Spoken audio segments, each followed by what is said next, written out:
Hi, Susan. I'm going to see if I can explain to you what happened with your document. But before I do that, I want to show you, I noticed on here your page numbers are not increasing as you increase pages or you add pages. This page number should be keeping track of how many pages you have. And I think the problem is, hi Susan, I'm going to try to explain to you what happened with your paper and why you're having trouble with it. But before I do that, I noticed that your page numbers are not increasing as you're adding pages. So I wanted to show you quickly how to insert a page number. In your header, and if you want to open your header, you just double click up here in the header area. I'm going to take out this number 1. I'm going to hit delete. And I am going to go over here to page number and click on page number and say top of page. I want my page number to be up here in the upper right hand corner. So when I did that, it took out your name. So now I can just type in front of that page number and I can add your name there. Now when I close this and go down, now our page numbers are incrementing with our pages. So that's how you work the page number. The other thing that I wanted to show you that I noticed in here where you said you could not get a page break inserted, the problem is with this footnote that you added. And it's not actually a footnote, it's an endnote. So I'm going to take you through and I'll show you footnote.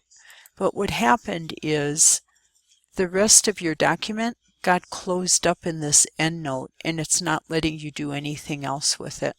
So we need to get rid of this endnote, but when I do that, watch what happens. So the endnote is right here after needed.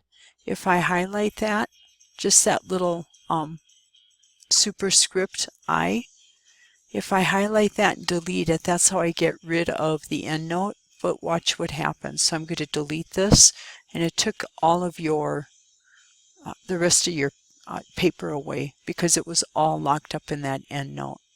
So I'm going to do a Control Z as in zebra, and that's a shortcut to undo. So I just brought everything back again. Okay, so here's my endnote. Here's the actual information that's supposed to be in here, and here's the rest of my document down here. So before I do anything else, I'm going to highlight this paragraph, these 2 paragraphs, and I'm going to right click and copy, because after I get rid of this endnote here, I am going to paste that information back in here. So now let's start again. So I'm going to highlight my endnote, just that superscript I, and I'm going to delete, and it takes that out of here. Now I'm just going to put an enter in here, and I'm going to paste those paragraphs back in here, or I can do a Control V on my keyboard like V as in Victor, and that also pastes. Now when I pasted that in there, see how it held on to my it held on to the endnote formatting. So we need to get rid of that formatting. And that's what this little control box is that pops up here. It's asking me how I want to paste it. I'm going to say keep text only. So it should take all of that formatting out of there. And now I'm just going to do a little editing. I'll clean this up here. And we need to put a tab in here. So now we have our document created. You have your citations created up here, so you put these in correct, and that's great. And then in that information that I just pasted back in here, we've got to insert a citation here.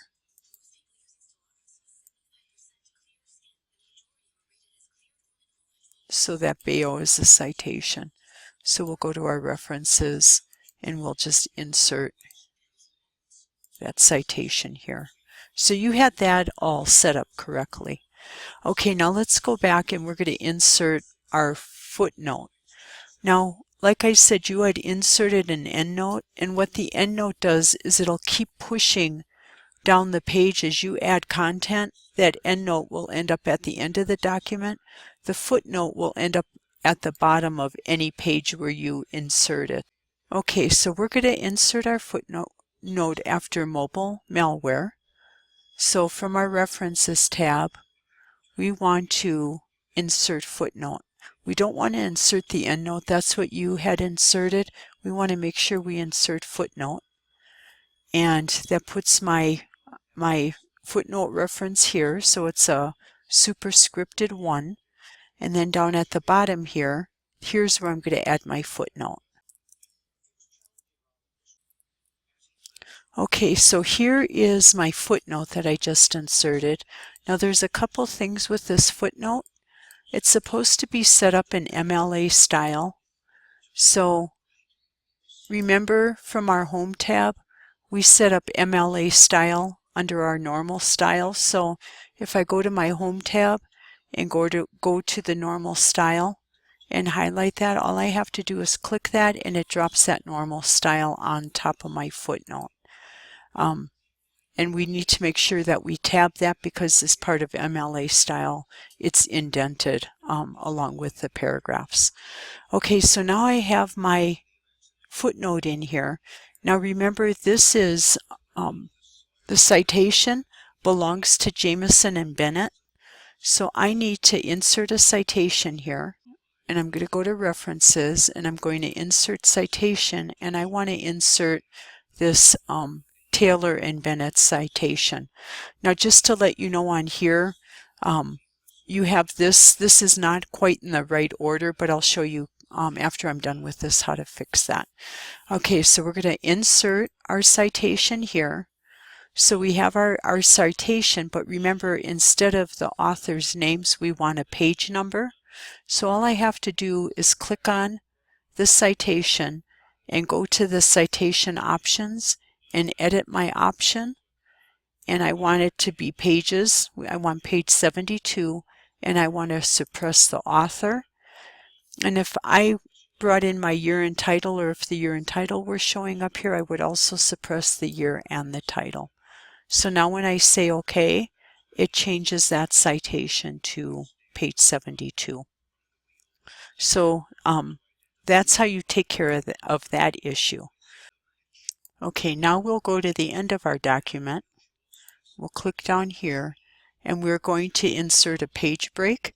But in order to see this, I'm going to go to the Home tab and turn on this little backwards P. That's our paragraph, so it'll show our paragraph breaks in here. So I'm going to turn that on, and I'm going to set my cursor up under my last paragraph, and I'm going to go to Insert and Page Break, and it drops my page break in there. So that's what a manual page break looks like. If I wanted to get rid of it, I would just set my cursor behind the page break, and I would just hit the backspace and it would take it right out of there. Okay, so now here we are on page 3, and see how our page numbers are increasing every time we add a page, and that's what we want to have happen. So now on page 3, I'm going to go to References, and now I'm going to insert my bibliography, and I want to insert my works cited.